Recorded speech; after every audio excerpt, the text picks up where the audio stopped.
Ils ont accouru à une tactique célèbre, vraiment ordinaire dans le monde politique, recruter beaucoup de farfelus un peu partout. Et ils ont créé ce que maintenant on s'accorde à appeler une certaine rébellion. Ces gens, tout le monde les connaisse. Nul n'a vu le pauvre Wamba qui était à Dar es Salaam à l'université physiquement affaibli.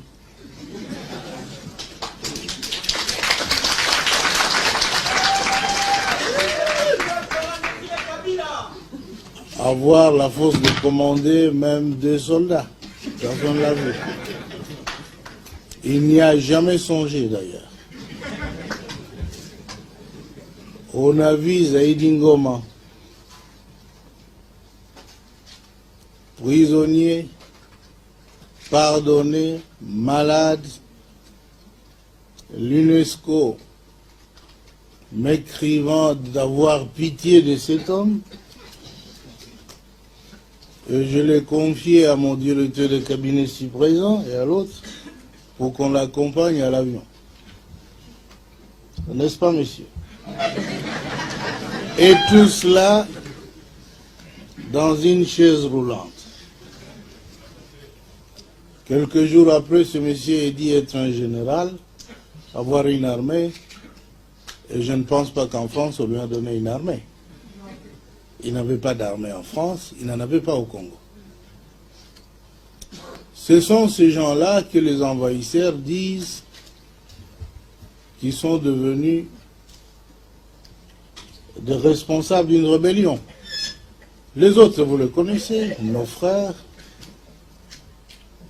qui ne tarissent pas d'ardeur, bien qu'ils ont été pendant plus de 30 ans au pouvoir, refusent de prendre le congé.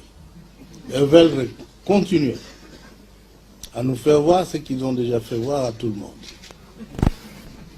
Ils ont nom, Tambo et Mwamba et autres. Et lui aussi, je pense, nous qui êtes ici, parce qu'il a toujours été ici, vous ne connaissez même pas qu'il a un seul bataillon. Il ne peut pas l'avoir ici, non? L'a-t-il ici, là? Non. Dans quelle forêt ici? Où est-ce qu'on fait le maquis? Alors, brusquement, ils sont présentés comme des généraux d'une armée qui s'est révoltée contre Kabila. Pas contre Kabila, bien sûr, il se trompe. Mais tout ce que nous disons, ces frères-là ont été utilisés par les envahisseurs pour cacher leur motivation. L'agression, vous connaissez, a une motivation économique.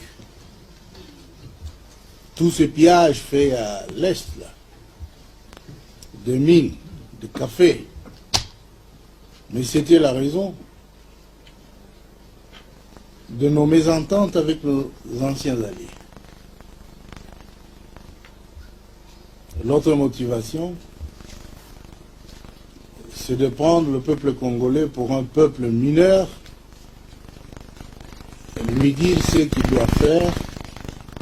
Et Museveni l'avait dit à la délégation des ministres des Affaires étrangères de SADC, que le Congo a besoin d'un dirigeant faible. Kabila est trop fort. On lui dit, faites ceci, il refuse. Et qu'est-ce qu'on nous disait de faire? De donner à Museveni, à ses frères, des concessions. Parce qu'il s'y trouvait déjà. Je ne sais pas s'il coopérait avec les autres, le Mobutistes avant. Ils avaient des concessions.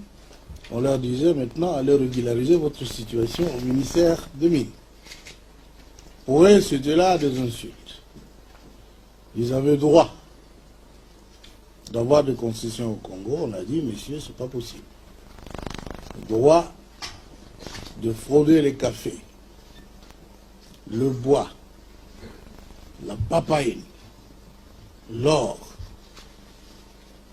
Et comme on ne pouvait accepter que ces choses se fassent autrement que par le canal légal établi, c'était une source de mésentente. Enfin, l'expansion territoriale est une autre motivation. L'Empire Hima-Tutsi a besoin de territoires, de terres congolaises. Et vous savez que nous ne sommes pas d'accord. Je viens d'apprendre ici, que vous n'êtes pas d'accord non plus. Alors, cette guerre qu'on nous impose est une guerre injuste. Nous devons la dénoncer. Nous sommes venus la dénoncer parce qu'il y avait une duplicité dans l'attitude de beaucoup de pays de la communauté internationale.